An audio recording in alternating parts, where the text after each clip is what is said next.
Relief দেওয়া হয়েছে মানুষ, কি বলবেন?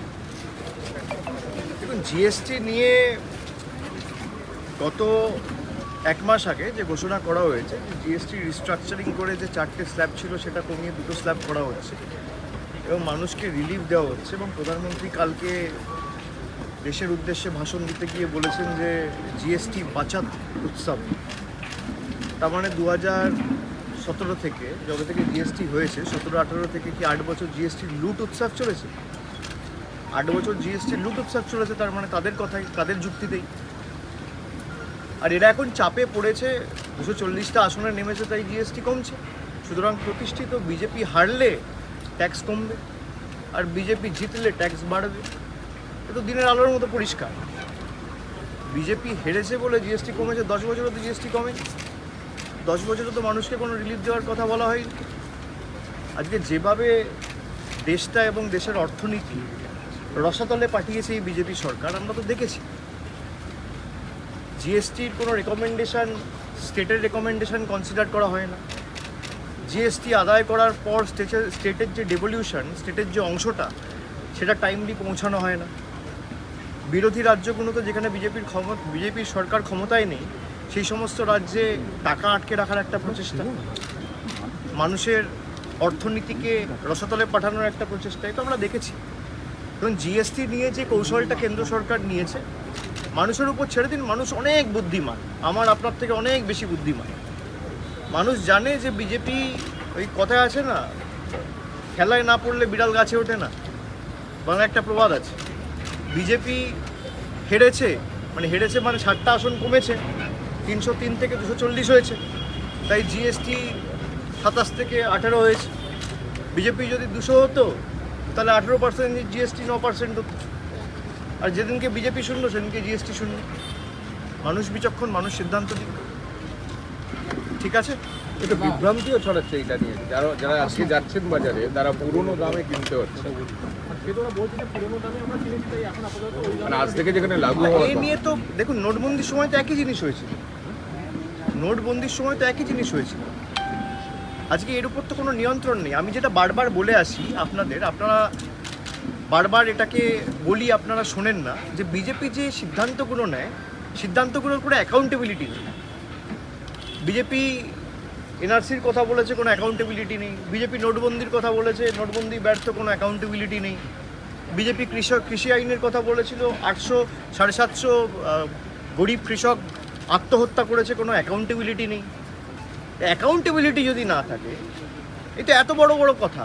অপারেশন সিঁদুরের সময় বলেছিল blood and water cannot flow together. তাহলে আজকে পাকিস্তানের সাথে ভারত ক্রিকেট ম্যাচ খেলবে কেন? কিসের জন্য?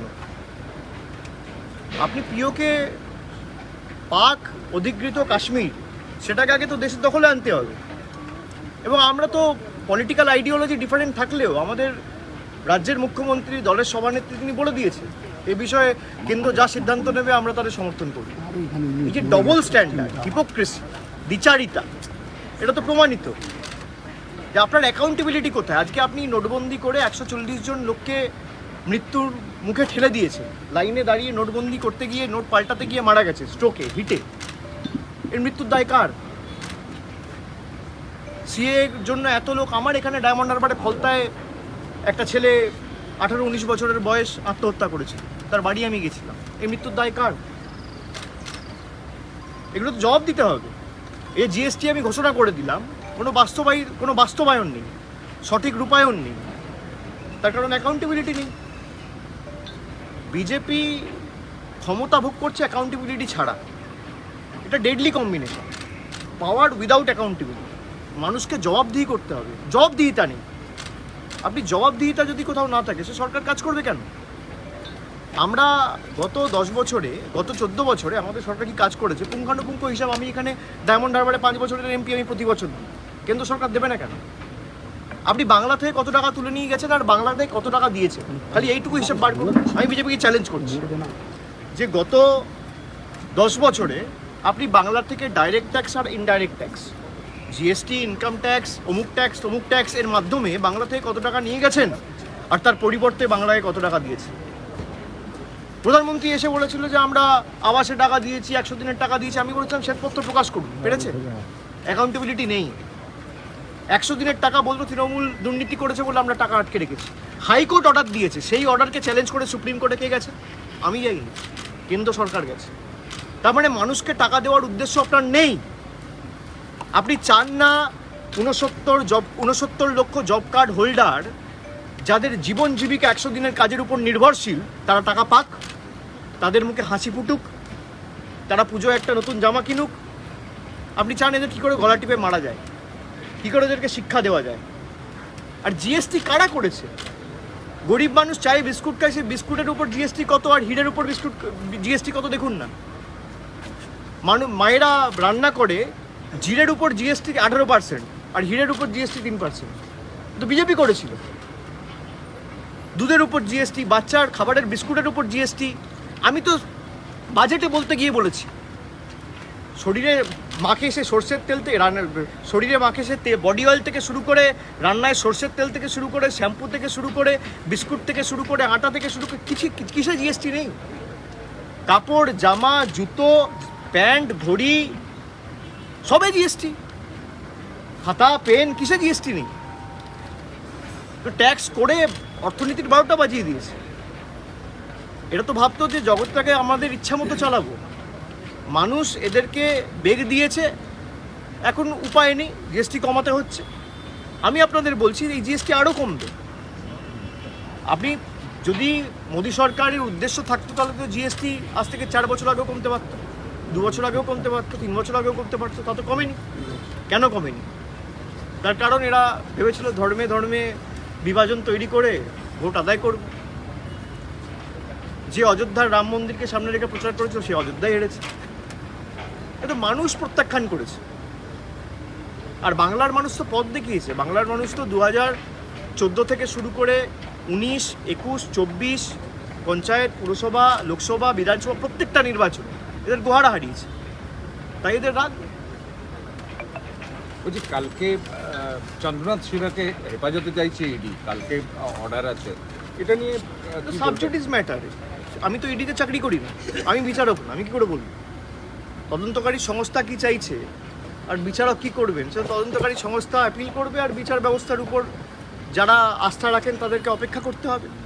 আর যদি আমার আশানুরূপ জাজমেন্ট না হয় তাহলে সবার কাছে রাস্তা খোলা আছে, হায়ার কোর্টে অ্যাপিল করবে। আমি ইডিতে চাকরি করি না, সিবিআই চাকরি করি না, আর আমি ভবিষ্যৎবাণী করি না। আর ইডি সিবিআইয়ের গ্রহণযোগ্যতা বা নিরপেক্ষতা যত কম বলা যায় তত ভালো, গলা বিশ্রাম পাবে। গত 10 বছর ধরে যারা তদন্ত করছে, প্রধানমন্ত্রী কৃষ্ণনগরের বিজেপি প্রার্থীর সাথে ফোনে কথা বলেছিল, আপনারা সবাই চ্যানেলে বড় বড় করে দেখিয়েছিলেন যে টাকা ফেরত দেওয়া হবে মানুষকে। ইডি সিবিআই যে টাকা উদ্ধার করেছে, কোথায় 10 পয়সা ফেরত দিয়েছে?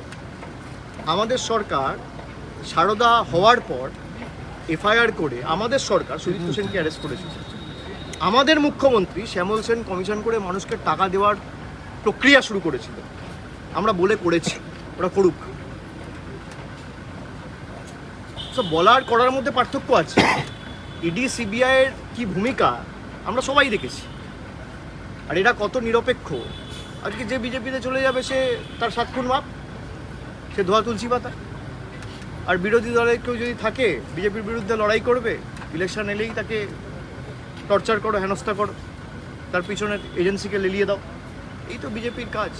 বিজেপির কাছে আছে কি? দুটো তো একটা ইলেকশন কমিশন আর একটা এনফোর্সমেন্ট ডিরেক্টরেট। ওদের কাছে খালি ওদের কাছে দুটো আর আমাদের কাছে 3টে এম, মা, মাটি, মানুষ। এনফোর্সমেন্ট ডিরেক্টরেট আর ইলেকশন কমিশনার বনাম মা, মাটি, মানুষ, স্কোয়ার বনাম MQ। ক্ষমতা থাকলে রুখে দেখা। লাস্ট হচ্ছে যেহেতু মহালয়ের আগে মুখ্যমন্ত্রী উদ্বোধন করছেন পুজোর, আর শুভেন্দু অধিকারী রাজ্যের বিরোধী দলনেতা তিনি খুব সমালোচনা করছেন, বলছেন এটা স্বাস্থ্যমন্ত্রী হচ্ছে না, হিজাব করছেন তিনি, এই সমস্ত কথা বলছেন, এটাকে কি বলবেন? খুব ভালো প্রশ্ন করেছেন, খুব ভালো প্রশ্ন করেছেন যে মহালয়ের আগে মমতা বন্দ্যোপাধ্যায় পুজো মণ্ডপ উদ্বোধন করছেন। তো মমতা বন্দ্যোপাধ্যায় রীতিনীতি মেনে করছেন না, এই তো বক্তব্য।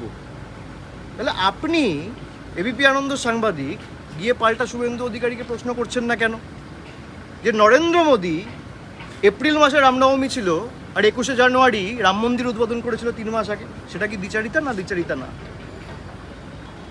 সেটা কি হিন্দু রীতিনীতির পরিপন্থী না সেটা মেনে করা? মমতা ব্যানার্জি তো একদিন আগে করছে, নরেন্দ্র মোদী 3 মাস আগে করেছিল। ক্ষমতা আছে প্রশ্ন করবে যে ভারতবর্ষের প্রধানমন্ত্রী এপ্রিল মাসে রামনবমী থাকার কারণে 3 মাস আগে যাতে ফলটা ইলেকশনে পাই, রাম মন্দির উদ্বোধন হয়েছিল কবে? 21 না 22শে জানুয়ারি? 22শে জানুয়ারি। আর রামনবমী ছিল এপ্রিল মাসের 3rd উইকে। তাহলে 3 মাসের ব্যবধানে যে রাম মন্দির উদ্বোধন করে তার থেকে বড় হিন্দু বিরোধী কে? এটা আমি বলছি না, শুভেন্দু অধিকারী বলছে। এটা অভিষেক ব্যানার্জির কথা না, এটা বাংলার বিরোধী দলনেতা শুভেন্দু অধিকারীর কথা। তাহলে শুভেন্দু অধিকারীর কথা অনুযায়ী ভারতবর্ষে সব থেকে হিন্দু বিরোধী হচ্ছে নরেন্দ্র মোদী। তার ব্যাখ্যাটা দিক, তারপর আমার থেকে প্রশ্ন করবেন মমতা ব্যানার্জিকে নিয়ে। Thank you.